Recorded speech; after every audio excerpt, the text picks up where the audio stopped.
Hello दोस्तों, आज अपन पढ़ेंगे यूरोप में राष्ट्रवाद का उदय।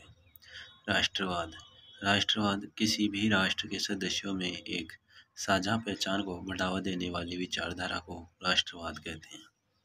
किसी भी राष्ट्र के सदस्यों में एक साझा या पहचान को बढ़ावा देने वाली विचारधारा को राष्ट्रवाद कहते हैं। राष्ट्रवाद की भावना को जड़ जमाने में राष्ट्रीय ध्वज, राष्ट्रीय प्रतीक, राष्ट्रगान आदि की महत्वपूर्ण भूमिका होती है। यूरोप में राष्ट्रवाद का उदय।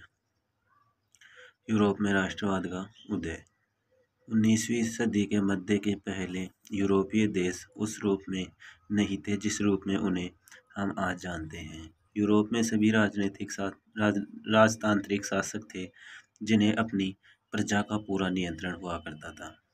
उस काल में तकनीकी में कई ऐसे बदलाव हुए जिनके कारण समाज में आए बदलाव राष्ट्रवाद की भावना को जन्म दिया।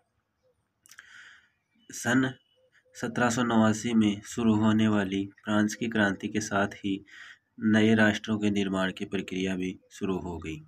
20वीं सदी के शुरुआत आते आते विश्व के कई भागों में आधुनिक प्रजातांत्रिक व्यवस्था की शुरुआत हुई। फ्रांसीसी क्रांति राष्ट्रवाद की पहली अभिव्यक्ति फ्रांसीसी क्रांति के कारण फ्रांस की राजनीति और संविधान में कई बदलाव आए। सन 1789 में सत्ता का स्थानांतरण राजतंत्र से एक ऐसी संस्था को हुआ जिसका गठन नागरिकों द्वारा हुआ था। उसके बाद ऐसा माना जाने लगा कि फ्रांस के लोग ही आगे से अपने देश का भविष्य तय करेंगे। राष्ट्र की भावना की रचना के लिए अनेक कदम उठाए गए, जिसमें है एक पितृभूमि और उसके नागरिकों को भावना का प्रचार, जिससे एक ऐसे समाज की अवधारणा को बल मिले जिसमें लोगों को संविधान से समान अधिकार प्राप्त थे। सेकंड, राजसी प्रतीक को हटाकर एक नए फ्रांसीसी का झंडा इस्तेमाल किया गया जो कि तिरंगा था। स्टेट जनरल को सक्रिय नागरिकों द्वारा चुना गया और उसका नाम बदलकर नेशनल असेंबली कर दिया।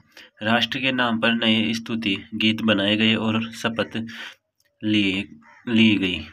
शहीदों को नमन किया गया। सभी नागरिकों के लिए एक जैसे नियम बनाए गए। भार और मापन की एक मापक या मानक पद्धति अपनाई गई। फ्रेंच भाषा को राष्ट्र की आम भाषा के रूप में बढ़ावा दिया गया। कस्टम ड्यूटी को समाप्त किया गया। यूरोप के अन्य भागों पर प्रभाव। फ्रांस में होने वाली गतिविधियों से यूरोप के कई शहरों के लोग पूरी तरह प्रभावित थे और जोश में आ चुके थे। इसके परिणाम स्वरूप शिक्षित मध्य वर्ग के लोगों और छात्रों द्वारा जैकोबिन क्लब बनाए जाने लगे।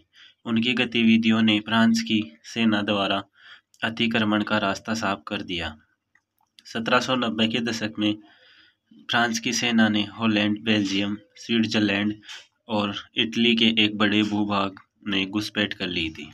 इस तरह फ्रांस की सेना ने अन्य देशों में राष्ट्रवाद का प्रचार करने का काम शुरू किया। आज अपन ने पढ़ा यूरोप में राष्ट्रवाद का उदय। इसका नेक्स्ट पार्ट नेक्स्ट वीडियो में देखेंगे। धन्यवाद।